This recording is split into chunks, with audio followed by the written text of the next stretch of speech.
Shalom.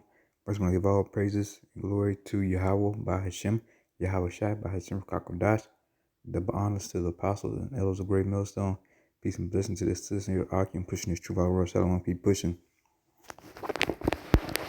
But this article, we're going to get into it. It says Philadelphia hits grim record of 500 homicides as leaders stress the victims are more than numbers.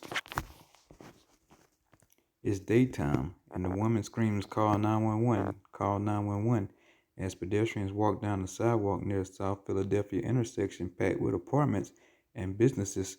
Seconds later, she is shot dead, marking the most dubious of milestones.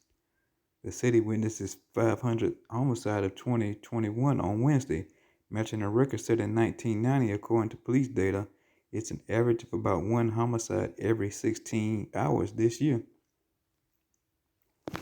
In the video aired by CNN affiliate WPVI, two pedestrians walked down the street around 4:30 p.m. Eastern, and as the 55-year-old woman ran towards them pleading for help, one of the pedestrians bolts.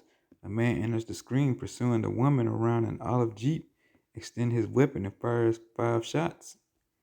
3 of them hit the woman in the chest. The alleged shooter is seen later casually walking down the street. The woman was pronounced dead at the hospital, the affiliate reported. Police believe the incident is domestic and the shooter's being asked to turn himself in. Philadelphia Police Inspector D.F. Pace told WPVI, "We can't simply say that because it's the 500th it's any more special than any of the 499 that preceded it. Each is a life, each is a person who had family," Pace said. The shooting came just days after another suspected domestic incident rocked the city.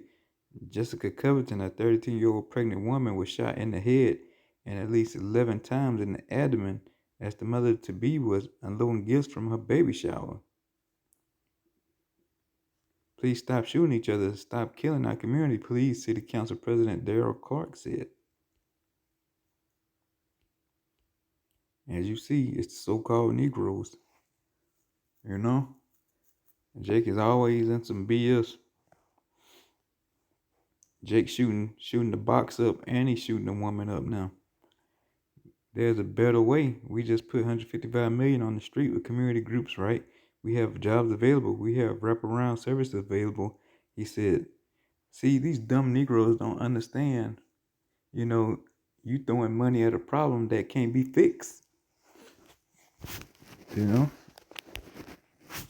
Nobody's saying, what need to be said. Nothing but the man of the Lord who was saying what needs to be said about how you so-called Negroes, Latinos, and Native Americans need to turn back to your power.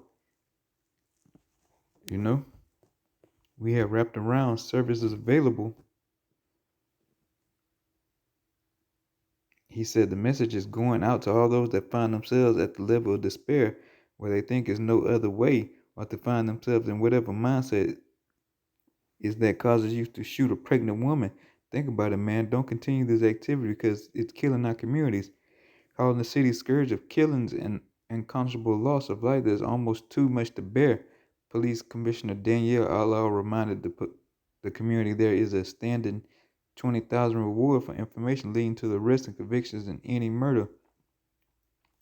Police Commissioner Danielle Outlaw.